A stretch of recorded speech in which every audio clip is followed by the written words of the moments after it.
for 8 years. Why didn't you get it done? You had 8 years to get it done. Now you're saying you're going to get it done because you're all talk and no action, Jim. We got a lot of it done. We released 38,000 prisoners left from. You got nothing done. 38,000 prisoners were released from federal prison. There were over 1,000 people who were given clemency. In fact, we're the ones that put in the legislation saying we could look at pattern of practice of police departments and what they were doing, how they were conducting themselves. I could go on, but we began the process. We lost an election. That's why I'm running, to win back that election and change his terrible policy. I just asked. All right. Did you notice Biden pointed up the laws were done where the drug offenses became a real problem. Everybody went to jail. Who do you think had the idea for that? Ronald Reagan. Up until Ronald Reagan, we had about, nationally, about 150,000 people in our federal prison. 150,000 until Reagan comes along. What did he do? 3 strikes and you're up. He did that in California? No. He said, Nixon had said, this is Nixon and then Reagan, Nixon said, only the drug sellers go to jail. Only the sale of drugs are illegal, not the users. They're not going to jail the users. That's a nightmare. What did Reagan say? Just say no to drugs. You users, you're going to jail anyway. This is Reagan's doing.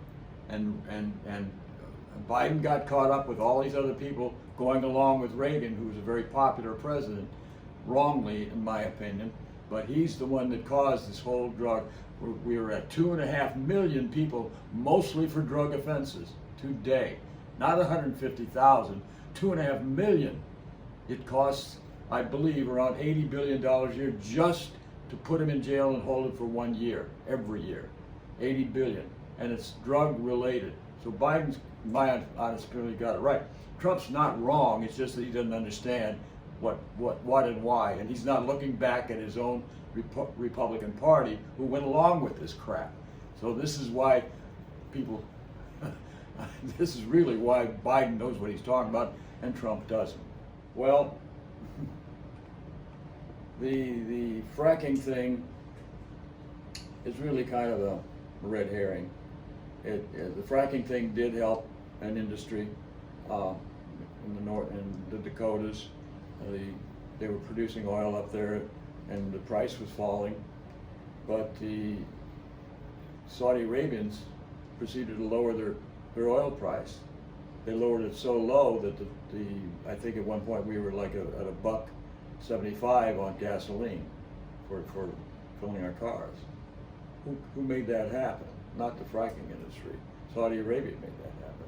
And when they drove that barrel price down, which feeds the oil for the gasoline, the barrel price went from $75 down to probably $50 and down, and $40 and even $35. When the barrel price went that low, the Saudis could deal with that. But the industry that we created through fracking died off almost immediately. And now those fracking fields out in the West are dead. The employment that was making money off of our oil that we were creating through fracking is dead basically now. But when Saudi lost that situation, they also lost the argument for why oil is something you have to depend on. There's no winning on this argument, either side of this.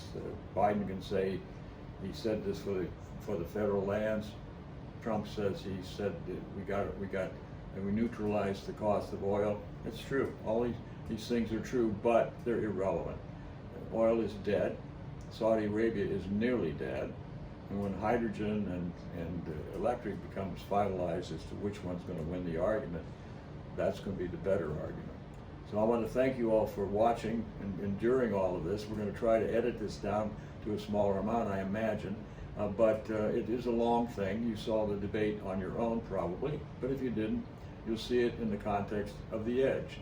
And I welcome you to do that and make your commentary. I didn't introduce this, but I probably should do a little introduction at some point to this particular show, which is a long one. We've never done a long one like this before. But if you like this idea of us commenting on the debate, and I tried to do it evenly so that each person got their side said, and I think that the Welker woman handled this pretty well as anybody has done up to this point. Trump's face isn't as red as it was in the last debate that I saw, so he seemed to be more in control. He looked better.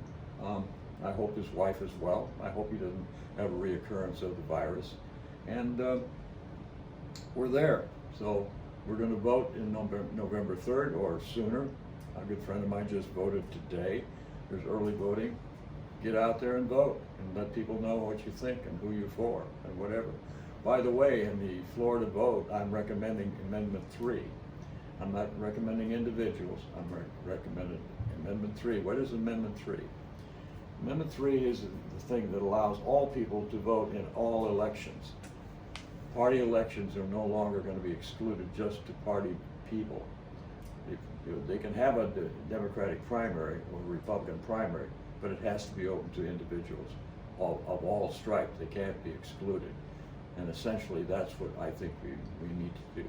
Respect all people's right. Right now about 35 or 40% of people are blocked out of voting in every election until you get to a governor's election and or a presidential election.